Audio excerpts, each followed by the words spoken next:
Привет, любимая республика! Желтый, как известно, цвет счастья. И сейчас, благодаря осени, этого счастья вокруг нас хоть отбавляй. Признавайтесь, уже сделали красивые фото в окружении желтой листвы? Наша команда, например, исследовала самые интересные места Коми и не только в поисках желтых листьев, но и занимательных сюжетов для вас. Предлагаю начинать наш выпуск. Строгая, но элегантная. Как в 19 веке выглядела форма проводников поезда. Наши бьют рекорды.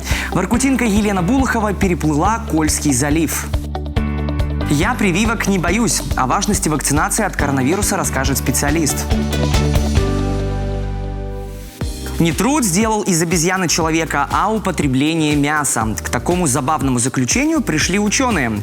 Служители науки выявили, что именно с началом употребления мяса эволюция человека скакнула далеко вперед. Впрочем, несмотря на пользу животных продуктов, среди людей сегодня есть и те, кто прилавки с ними обходит стороной. Польза в вегетарианстве есть. Одно из важных преимуществ – снижение риска заболеваний толстого кишечника. Дело в том, что растительная пища не содержит холестерина, зато включает большое количество клетчатки, а она позитивно влияет на работу ЖКТ. Но не стоит забывать, что в растительной пище намного меньше жизненно важных веществ и витаминов, таких как, например, железо. Так что если вы решили отказаться от мяса полностью, внимательно следите за полноценностью своего рациона. Как же приятно общаться со стюардами поездов и самолетов, и дело не только в их манере вежливо беседовать. При виде этих мужчин и женщин невольно начинаешь восхищаться их внешним видом. Всегда красивые и элегантны. К слову, даже в конце 19 века рабочие наряды дам, служивших на железной дороге, можно было смело приравнивать к эталону женственности. На эту тему наша команда пообщалась с историком транспорта.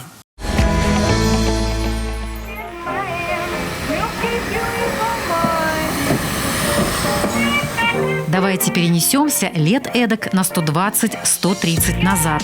Вот так одевались женщины, которые служили на железной дороге, телеграфистки и билетные кассиры. Историк транспорта из Москвы Мария Калиш реконструировала форму реального персонажа. Это Ольга Степановна Кнушевицкая, это дочь начальника станции Вязники, и она всю жизнь, 50 лет, проработала в должности билетного кассира, соответственно, Московской Нижегородской железной дороги, на станции, где она и родилась, на станции Вязники, и, соответственно, она жила в городе Вязники. Мария, давайте опишем костюм. Это юбка, да? Значит, это юбка и сюртук. Вот то, что на мне, просторечие, это же в гражданской одежде это будет жакет. А, конечно, если говорить про форменную одежду, это будет сюртук. Конкретно эта форма, это где-то 900-е годы, конец 890-х, начало 900-х. Как это можно определить? Все-таки по фасону, потому что женская форма была, ее устав был менее строгий, соответственно, и формы составляющих ее предметов, они отражали модный силуэт. И шляпка обязательно. Вот со шляпкой очень интересно. Дело в том, что уставных головных уборов у женщин не было. Поэтому шляпки носили просто по моде. У меня есть чудесная фотография телеграфистки. Она сидит в такой кокетливой шляпке с вуалью. Вы еще похожи действительно на моряков, потому что у вас якоря. Как так получилось? Вот это очень интересно, потому что мы совершенно забыли об исторической эмблеме Министерства путей сообщения. Значит, вот на моей форме, на форме моего коллеги, у него как раз мужская форма, на фуражке можно заметить якорь с топором, и это на самом деле знак, который и носили железнодорожники. Якорь на эмблеме был оправдан, потому что главные пути тогда были водными. Когда появился паровоз, люди приходили посмотреть на чудо-машину и послушать гудок, который только в России настраивали аккордом от 3 до 5 нот. Настраивали профессиональные музыканты. Вот всегда привожу пример Сормова под Нижним Новгородом, знаменитый паровоз-строительный завод. И вот там настройку гудков производил регент Старого Ярмарочного собора. То есть профессиональный музыкант, который руководил одним из известнейших в России церковных хоров. И вот он ходил на соседний завод настраивать гудки паровоза. Паровоз восхищает и сегодня. Живой огонь, пар, красивая механика. И проехать в таком поезде – одно удовольствие. Ты сможешь. Благотворительный проект с таким жизнеутверждающим названием объединил тех, кто знает. Для успешной борьбы с онкологией важны не только возможности медицины, но и внутренний настрой. Евгения Розова встретилась с активистами движения и убедилась, что чудеса случаются, если в них искренне верить. Вот такие яркие пятнышки появились на строгих стенах Республиканского онкологического диспансера. И яркие не только внешне, у них позитивный посыл. На фотографиях те, кто доказал, воля к жизни побеждает. Сыктывкарка Екатерина Ильчукова среди них. Узнав свой диагноз, женщина уже мысленно прощалась с близкими, но вовремя осознала – жизнь стоит борьбы. Я так хочу, чтобы люди поверили в то, что вот все можно преодолеть с помощью своего желания жить.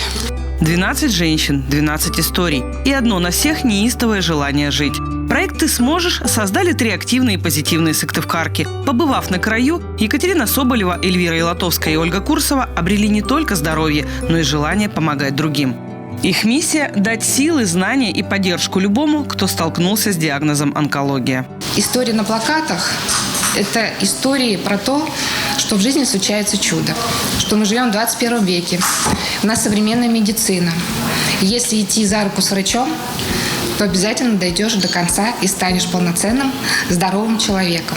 С активистами проекта «Ты сможешь» солидарен и главный внештатный онколог региона. По словам Андрея Галина, онкология – это социально значимая болезнь. Пожалуй, нет ни одной семьи, которую бы она не коснулась. Сейчас растет число тех, кто слышит этот диагноз. Но связано это с тем, что стали раньше и лучше выявлять проблемы. При этом врачи стали успешнее справляться с онкологией благодаря новым технологиям и методам лечения. Сейчас у медицины такая установка. Рак – это не приговор, это тяжелое хроническое заболевание, которое можно побеждать, если правильно настроиться. Когда ставится диагноз, это очень тяжело психологически.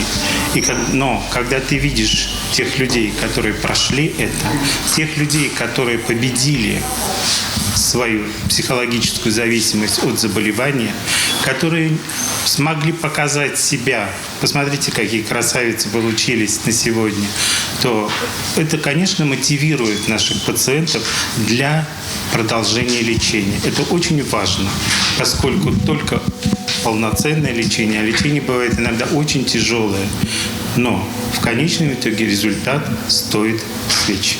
Онкология меняет жизнь, но каким будет изменение, решает сам человек. К примеру, ситуация со здоровьем привела Ольгу Курсову на путь психологии. Девушка получила специальное образование и сейчас ведет группу бесплатной помощи всем тем, кто столкнулся со сложным диагнозом. У врачей свои задачи. Им некогда эмоционально собирать своих пациентов. Они нацелены на другое. Но людям, особенно кто сталкивается с этим в начале пути, я сама через это прошла, я сама работала с психологом в начале пути. Я прекрасно понимаю всю степень важности этой работы. К тому же мы работаем не только с онкопациентами, мы работаем с их родственниками. И именно с людьми, которые иногда сами не справляются, потому что процесс лечения очень длительный, и людям нужна поддержка. Фотопроект почти сразу перерос в нечто большее. Оказалось, что десятки людей будто ждали, когда им скажут «не бойся, ты сможешь». Селфи, сторис, ослепительные улыбки, мягкий джаз, приглушенный свет, светский раут, гламурный девичник? Вовсе нет. Это первая офлайн-встреча участниц благотворительного проекта. Здесь героини познакомились друг с другом и теми, кто создает для них позитивное поддерживающее пространство. Женщины должны знать, что все это излечимо, главное не опускать руки и предпринимать любые действия для того, чтобы справиться с этой болезнью. Истории и фотографии Ирины Полушиной уже вдохновляют пациентов разных медицинских учреждений города. А вот Ольга Маркова еще только готовится принять участие в благотворительной фотосессии. Это очень страшное заболевание. Порой ты находишься на самом краю, и это очень тяжело переносить. И когда рядом нет поддержки, это очень тяжело. Потому что не всегда ведь у женщин есть семья. Не всегда есть много друзей, коллег. Ты можешь быть совершенно одна. И поэтому поддержка на таком уровне очень важна. Особое внимание участниц проекта к фильму «Возрождение». Его создала творческая группа из Сыктывкара. За 7 минут главная героиня проживает весь спектр чувств. От горя и растерянности до триумфа жизни. Эта история действительно реальная. Это история моей подруги, у которой случилась такая ситуация. Хочется верить в то, что этот фильм будет полезен не только людям, у которых борются с этой болезнью, а вообще для тех людей, у которых сейчас просто, может быть, какая-то трагическая ситуация в жизни, либо просто какие-то сложные периоды в жизни, и что дальше можно жить и нужно жить с позитивом. Терапевтические встречи, мастер-классы, общение онлайн и в жизни. Планов много, как много и тех, кому нужна помощь в разных городах республики. Проект открыт каждому – психологам, готовым помогать словом, координаторам в других городах и, конечно, тем, кому сейчас жизненно необходимо услышать – ты сможешь.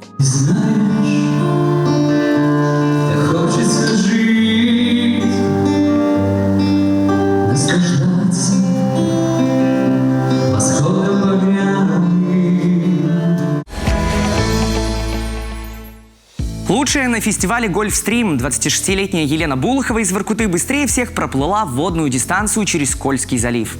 1200 метров наша землячка стала первой девушкой с 2006 года, которая победила в этом заплыве.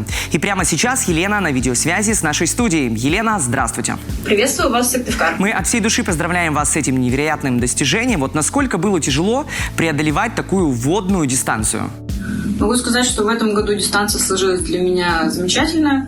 Были опасения, что придется сходить с дистанции из холодной воды, но, к счастью, миновали все трудности, и я справилась на отлично, считаю. Елена, а как долго вы к этому шли? Вот как готовились, где отрабатывали заплыв? Да, разумеется, готовясь к заплыву в экстремальных условиях, ты заботишься о своем здоровье прежде всего.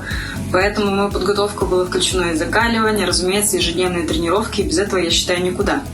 Какие планы у вас на будущее? Возможно, вы готовитесь, я не знаю, побить очередной рекорд? Планы, разумеется, есть, и они грандиозные. Но прежде всего сейчас это учеба и работа. Хотелось бы очень вернуться еще раз в Мурманск, еще раз поучаствовать в Гольфстриме. Можно замахнуться, побить собственный рекорд, выйти из 14 минут, чтобы в очередной раз войти в историю. Но загадывать пока не буду, пока вернемся к обычной жизни. С похолоданием наша уязвимость перед вирусными и респираторными заболеваниями усиливается. Именно поэтому осенью крайне важно приумножить заботу о своем здоровье и иммунитете. Один из способов уберечь себя от нежелательной болезни – вакцинация. О прививочной кампании против коронавируса в Коми нам рассказал медицинский работник. Очень важно, чтобы граждане старшего поколения, люди старшего возраста, старше 60, прививались. В связи с физиологическими такими изменениями в организме людей старшего поколения иммунитет у них ослабевает. Поэтому они подвержены больше, чем другие граждане, взрослые, трудоспособного возраста, различным заболеваниям. Плюс накопленный опыт своих хронических заболеваний. Понятно, у кого гипертония, заболевания легочной системы, артриты и прочее. А справиться самим очень сложно. И это показали 2 предыдущих года пандемии. И не надо бояться прививок, потому что есть данные. Как раз привитые болели намного легче. Система этой вакцинации, она помогает. Это же ослабленные вирусы, и на них вырабатываются иммунные тела. Они дают нам площадку, защиту. Важно, очень важно, что у людей старшего поколения очень слабо наступают эти симптомы коронавирусной инфекции. Завуалировано. Я даю данные Международной ассоциации геронтологов и гериатров. То боли в суставах могут быть, они это расценивают как артриты, обострения и прочее. Поэтому прививки, они предотвращают. И люди старшего поколения, есть такие случаи, их много, такой процент, когда уже вовсю развивается инфекция и уже идут осложнения, только тогда становится заметно. Прививка защищает. А так как реакция у них уже в связи с физиологией на прививку будет неактивная, они не так, как молодые, реагируют на прививки. Многие сделали прививку на температуру. У людей старшего поколения, к счастью, к нашему, этого не прослеживается. А вы привиты? Я, да. И ревакцинацию получила, конечно. Когда прививались? Год назад, и сейчас у меня подошло время ревакцинации. Я буду делать ревакцинацию. И вот мы уже на середине нашего выпуска. Прямо сейчас небольшой перерыв, после которого мы продолжим наше интересное общение.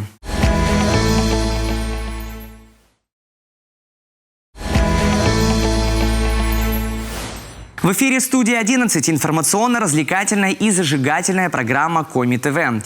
Вот что вас ждет во второй 10-минутке нашего выпуска. Отдых на российских курортах. Куда чаще всего ездили жители Республики Коми этим летом? Уникальная коллекция. Театр мод дефилирует в новых нарядах. Туристический поток в регионы России этим летом увеличился на четверть. Такие данные приводит ВЦИОМ.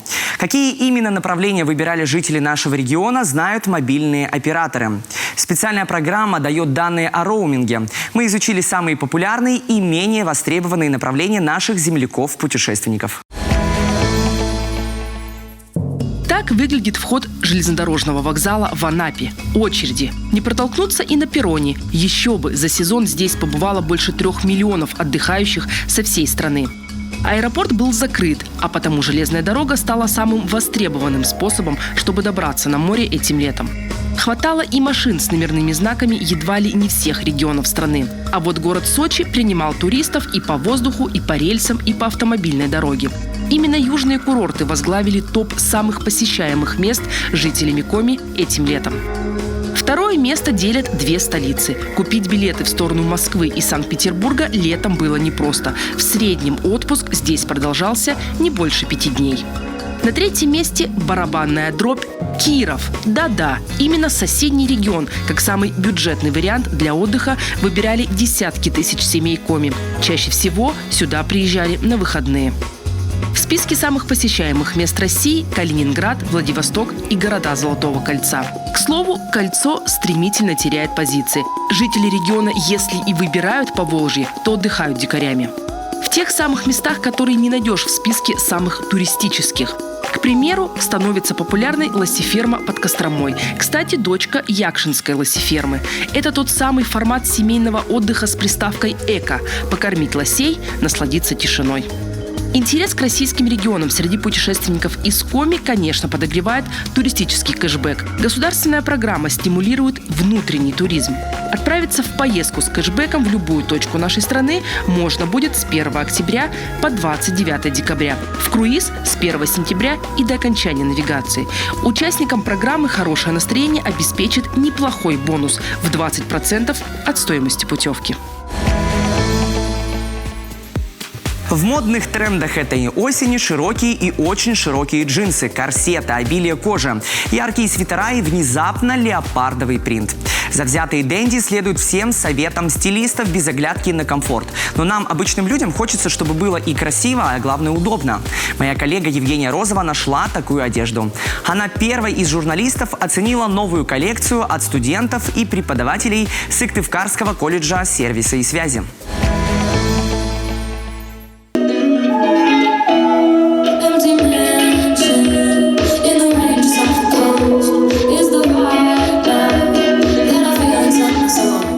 Такой праздничный family look, семейный образ, открывает показ новой коллекции от творческого коллектива Сыктывкарского колледжа сервиса и связи. Юная модель Надя явно довольна нарядом. Я в нем, по сути, выступаю в первый раз. Вот. Мне он очень нравится, очень красивый, очень яркий. Удобный? Да. Хотела бы себе такое платье. Сочные ягодные оттенки на фоне нежной лиственной зелени, мерцание инея и ослепительный бело-снежный. Здесь повсюду отсылки к природной красоте Коми-края и к его истории. Эта коллекция – вторая часть большого арт-проекта в честь большого юбилея республики. Публика уже оценила пуховики, куртки и теплые панамы в представлении театра мод. Пришла очередь одежды всесезонной. Основа коллекции готова. Осталось добавить концептуальные детали. В первой коллекции были надписи «Сыктывкар», все города Республики Коми с годами их создания. Первое название Сыктывкара, Уссысольц тоже с годами создания. Ну, как еще и в познавательном плане, да, это хорошо. То на этой коллекции будут надписи, например, рек Республики Коми, Бычик, до Печора, Сысола. То есть будут достопримечательности Республики Коми написано. То есть тоже для того, чтобы когда театр мод дорогой едет у нас на какие-нибудь гастроли, чтобы там больше узнавали о Республике Коми и как раз через это, через костюмы. Моделей сложно представить без шпилек, но не в этом показе. Здесь туфли на каблуках чередуются с кроссовками и кедами. Арине Барановой повезло. Ее наряд подразумевает однозначный комфорт. Этакий спортшик. Удобно ходить по подиуму? Удобно, очень даже. Костюм тебе нравится? Очень. Почему? Ну, он фиолетовый. Фиолетовый мой любимый цвет. Такой бы хотела себе в обычную жизнь? Да. Когда его шили, когда мерили, он прям бросился мне в глаза. Вот эта одежда вся, она такая вот, ее легко представить в обычной жизни, но при этом она довольно запоминающаяся, интересная. Это была задача? Конечно. То есть я как раз отвечаю в нашем театре, вот, в нашем колледже за то, чтобы одежда была носимая, чтобы ее все хотели иметь, надеть и носить. То есть это самое приятное как раз для меня. Но гламур практически везде добавлен, да, в качестве каких-то элементов. Потому что все-таки это сцена. То есть должно быть какие-то изюминки, какой-то блеск. Ну и вот здесь, например, новые находки, да, что это техника пэтчворк. Из того, что у нас оставалось, тоже мне эта тема очень близка, безотходное производство. Пэтчворк, двусторонние пайетки, которые можно трансформировать в рисунок или надпись, сквозные фигурные отверстия. Видите елочку? Ну а эти принты хочется разглядывать особенно пристально. А вот эта часть коллекции, это как раз у нас коллаборация с Селивановой Ольгой Александровной, со вторым художником колледжа. И вот такие модели очень удобные, комфортные, уже с рисунками, с фотографиями и театром, и открыток, посвященных Республике Коми. Пока модели оттачивают мизансцены, дизайнеры Сыктывкарского колледжа сервиса и связи доводят коллекцию до полной готовности. Совсем скоро театр мод под управлением Оксаны Оксановой отправится на гастроли в Санкт-Петербург. И жители Северной Пальмиры одними из первых ощутят наш посыл. Из Коми с любовью.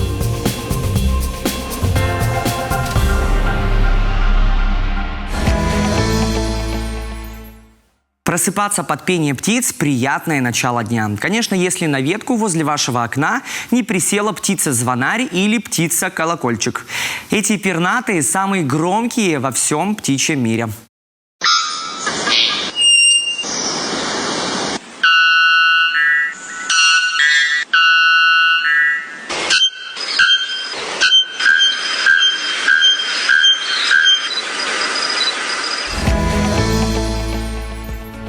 На этой благозвучной ноте мы завершаем наш выпуск. Всего вам хорошего, друзья. Увидимся в студии 11 уже завтра. Пока-пока.